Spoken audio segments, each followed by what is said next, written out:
Okay. So, good evening, everyone. I'm Roel Giolila. I'm an assistant professor, one of the Aurora State College of Technology in Aurora, Philippines, and currently the director of the Education Department.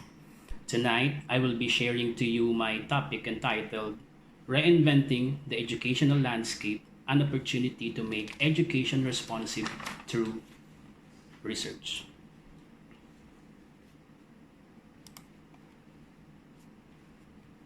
According to Charles Eisenstein, normal isn't coming back, that we are being born into a new normal, a new kind of society, a new relationship to the earth, a new experience of being human.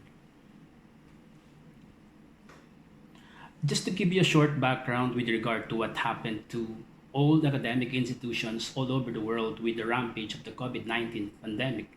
The COVID 19 pandemic forced all institutions, government, and private institutions or agencies to follow the community quarantine protocols implemented with the government agencies tasked with battling this global pandemic.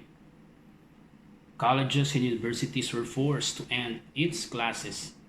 Contingency plans were issued in the form of laws, circulars, memoranda stating the institution's responses on pre and post COVID 19 interventions.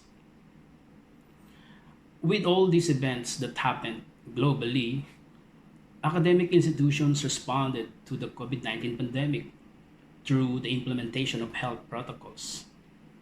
Stranded students were sent home, and other support services were extended by both the university, the college, local agencies, and even the national government. And also, the skeleton staff report in their respective offices to still facilitate its operation. The COVID 19 pandemic brought emotional, psychological, financial, spiritual, and even physical challenges and trauma to every individual. It brought the people into extreme poverty and job loss, especially those coming from the low income families who usually rely from day to day basis. Learners were forced to stay at home, classes were ended, and students passed when educational institutions adopted a new assessment method to still compute per student's performance, even if major variables were missing, and this is especially true to the Philippines. With regard to the opening of schools after months of strict lockdowns and community quarantines, schools still decided to postpone classes and still postpone the class openings. And then later on, as quarantine protocols loosened, teachers and students were forced to shift to online and modular learning. Students and parents take charge of the learning process and manage their own education because according to the policymakers, learning must continue with or without the COVID-19. According to the to TINGA 2020, there are three keys in the new normal that we need to consider. The first one is knowledge, the second one is skills, and the third one is mindsets. When we talk about knowledge, it refers to the experience that students and their guardians need to replicate in the process of learning grounded in the fundamental theories of education. This has become a problem to majority of parents who don't have time, an opportunity, and proper education to guide their children as they assist their children in the distance education, especially those who adopted the modular approach in education. Another two is skills. Modern technology enabled the communication is the forefront of distance learning since institutions, both private and government agencies, HAIs, resort to synchronous and asynchronous learning, online, modular, flexible, and or blended. And because of this, technology plays a key role. Another key is the mindset because many of the educational institutions have existed before the health crisis, which has exacerbated our situation. Because long before the global pandemic, There were academic institutions gearing for a futuristic education with consistent technology upgrading and teachers' professional development. But since not everyone prepared for this technology upgrading and teachers' professional development into the future of education, all HEIs were forced to shift to this new normal, even if they are not actually prepared. There are three modalities of how learning shall be delivered in the new normal according to Tumapon 2020. They are the following: distance learning, blended learning, homeschooling, respectively. When we talk about distance learning, it itself has also three forms. They are the modular distance learning, the second modality is the blended learning, and the third is the homeschool modality. So, what do we mean by the modular distance learning? This is the kind of modality fitted to the learners who are committed to learn on their own. In our setup here in the Philippines, modules were picked up and returned on schedules. Most essential learning competencies were identified to consist the modules to be accomplished by the students. This is especially true to the Philippines. The second modality is the blended learning. This is commonly tagged as hybrid learning since this is effective at helping a diverse student body. This modality is the combination of anything mentioned above. It may or may not require internet connection, and parents shall also pick up the learning modules in school. Third and last is the homeschool modality. This kind of modality is effective if the learner has an available tutor or a parent who is qualified and always available to facilitate the learning of the child. There are some who utilize a combination of two or three depending on the capacity and or readiness of students, parents, teachers, and or educational institutions. There are institutions who prefer a learning management system, but there were those who prefer to do habit using the modular distance learning because they are not capable of providing all those technology needed to facilitate homeschool modality or blended learning, which are all technology based. Blended learning in the new normal. All schools will have blended or purely online courses. Training in using teaching and learning platforms will be available for both teachers and students in the Philippines. DepEd, the Commission on Higher Education, and the Technical Education and Skills Development Authority have issued and will continue to issue notices, much like the March 22, 2020 notice of India's Secretary of HE sent to India's HEIs. This is according to MAPON. According to this notice, educational institutions shall utilize this lockdown period for various academic activities. And what are those various academic activities that they have to do? The first one is an online content development, online teaching, and online evaluation. Number two is prepare lesson plan and develop instructional materials. And last, to carry on research, write articles, prepare innovative questions or question bank, and etc. This is to make the lockdown and the quarantine, considering that the students and teachers were not allowed to go to school and to have traditional face-to-face classes. The educational institutions must be productive even in time of pandemic. And so teachers, administrators, curriculum planners rush to utilize this lockdown period to still improve the curriculum, to still implement the various academic activities, and to still deliver quality education despite the rampage of the pandemic. According to Galvez, countries must follow the stringent international standards that is globally recognized and acclaimed in progressive countries like the United States, Canada, Australia, Korea, Japan, England, and in many parts of Europe. With this background, with what happened to our HEIs all over the globe, there are actually challenges, issues, and concerns that we need to address. According to the UNESCO data, it has been around 2 months since schools closed in more than 190 countries, and this affects 1.7 billion children and youth, 90% of the world's student population. Closures happened in quick succession as a measure to contain the COVID 19 virus. Just as speedily, governments deployed measures for learning to continue through platforms, television, and radio in what has been the most far reaching experiment in the history of education. But when it comes to reopening of schools, the tempo is far more uncertain. According to UNESCO data, 100 countries have not yet announced a date for schools to reopen. 65 plans for partial or full reopening, while 32 will end academic year online. For 890 million students, however, the school calendar has never been so undefined.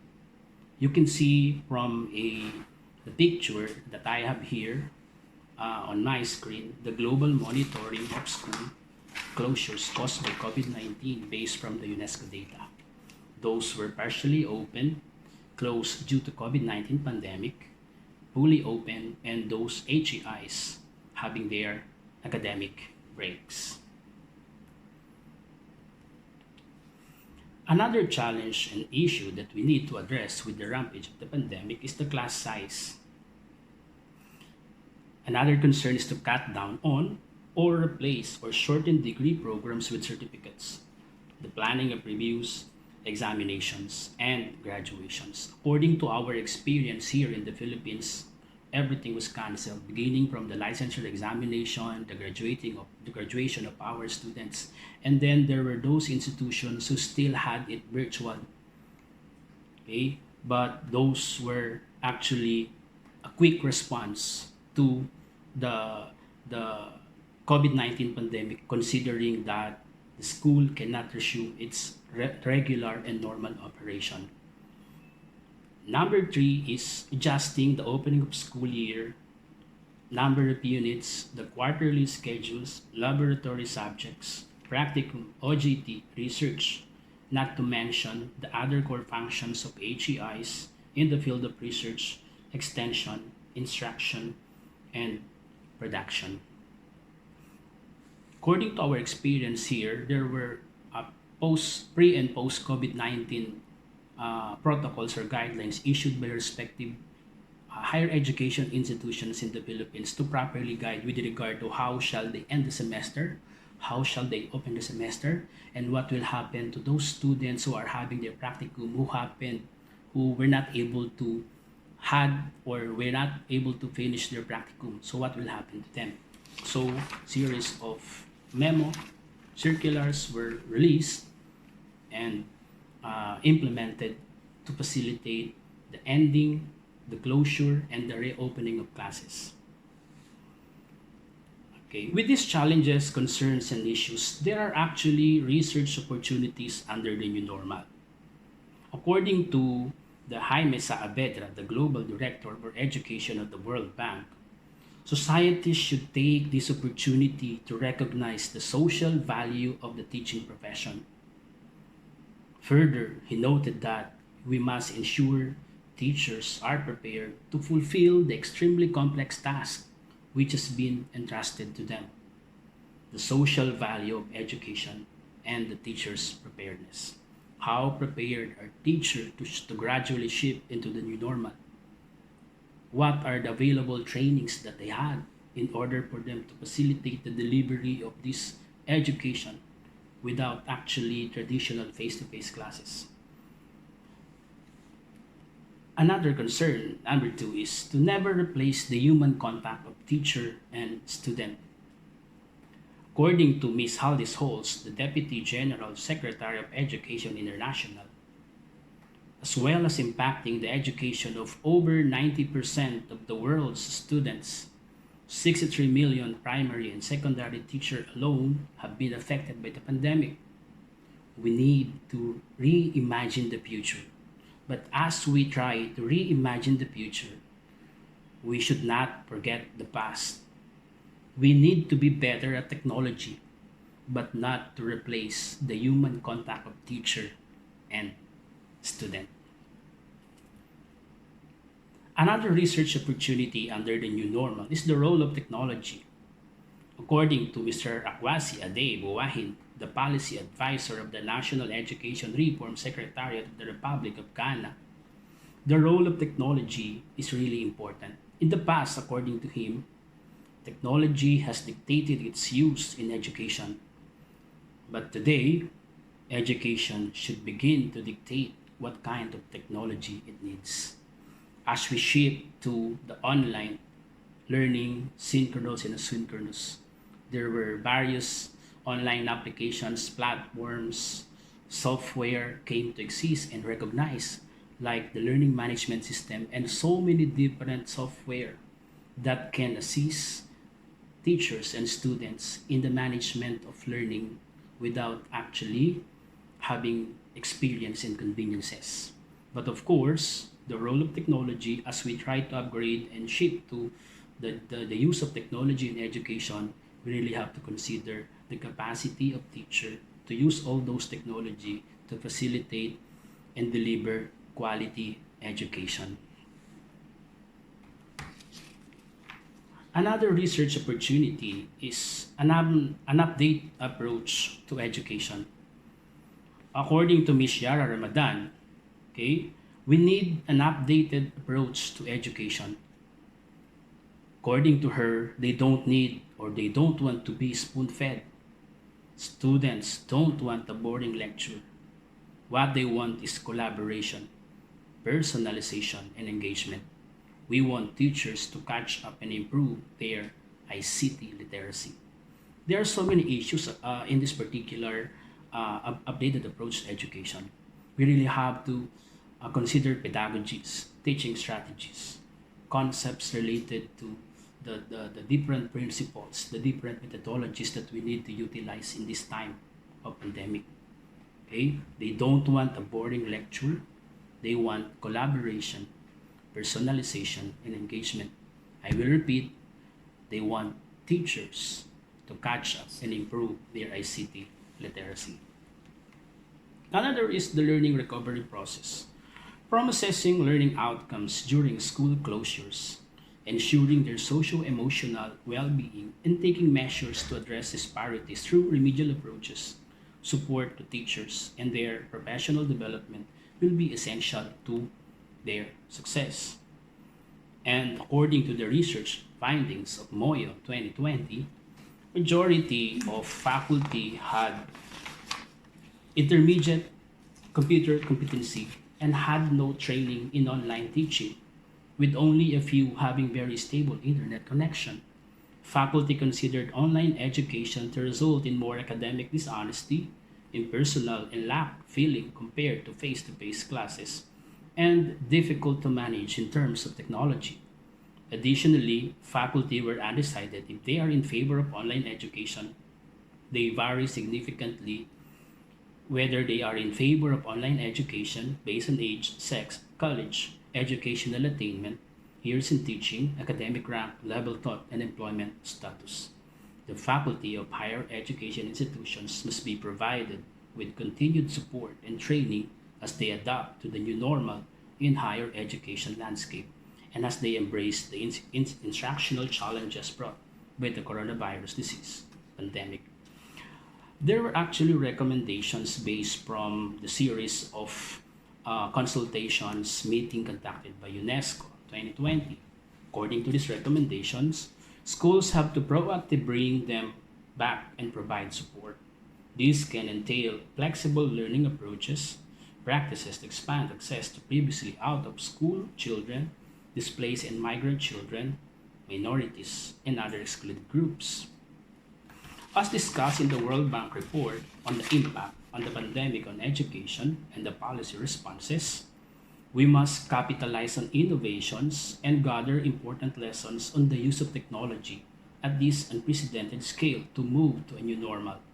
This can constitute a turning point to use new pedagogies to tackle the learning crisis and provide more inclusive, creative learning models.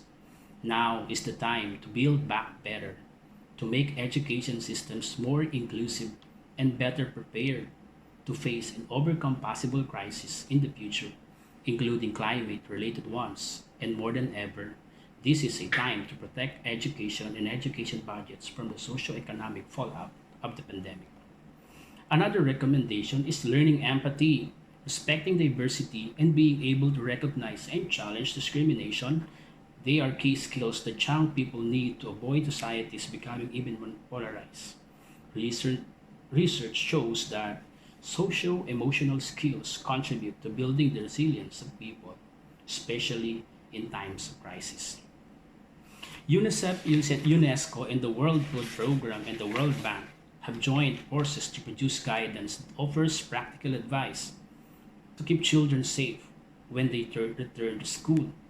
The framework for reopening schools is designed as a flexible tool for policymakers and planners, highlighting all the factors that will make this experience a successful one for students, teachers, principals, parents, and the wider community.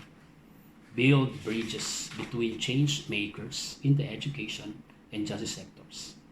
Provide policy guidance for policymakers, share effective and innovative practices, help institutionalize education for justice within educational policies, curricula, and school governance. Number six, support teachers, equip teachers, educators, and families with resources and interactive handbooks in order to teach children about their rights, the structural factors which cause inequality, and empower them to become engaged citizens who build just societies for the future. And number seven, UNESCO and the UNODC are stepping up their ongoing partnership on education for justice in the context of the global coalition. According to John Dewey, if we teach today as we taught yesterday, we rob our children of tomorrow. The technology we have at our fingertips can be used to become those memorable teachers of tomorrow. I just wanted to give emphasis on the role of research about uh, in our society. Preservation and improvement of the quality of human life. Its purpose is to serve man, and its goal is good life. And to be honest, man has attained great accelerating progress and is enjoying the products of research. There are so many roles of research in our society, considering that we are experiencing a global crisis affecting not only education but all sectors of our society. And if we wanted to do and contribute something about the problem arising because of the inability to move properly, the problem related to mobility, the problem related to access, we really have to engage in research. Let's discover new facts about education on how we can properly deliver education even in time of pandemic. Let's find answers to problems with regard to the difficulties, the challenges, the problems related. Okay, improve existing techniques and develop new instruments or products to provide basis for education making in business, and etc. There are actually so many topics that we can utilize. These are just some of the examples that I was able to gather. Like, for example, the parents' involvement in education in the new normal, the level of preparedness of students, parents, and teachers to different modalities of learning, relevance and responsiveness of education, its curriculum, method, strategies, mode of delivery, the stress levels of students related to distance learning, teachers' training and professional development, the new normal, the philosophy of education, teaching learning process, mental health, stakeholder support, and many, many more. As we try as academicians, teachers, professors, or researchers, as we try to delve into these various topics to be included in our research list, we are contributing in the improvement of education in the new normal. The pandemic may have forced us to get out of our comfort zones inside the four walls of the classroom, but it also enables us to revolutionize and reinvent the educational landscape. It is a peek into the future. Mabuhay. Thank you very much.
Yes, thank you very much, Dr. Mohammed.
Thank you very much.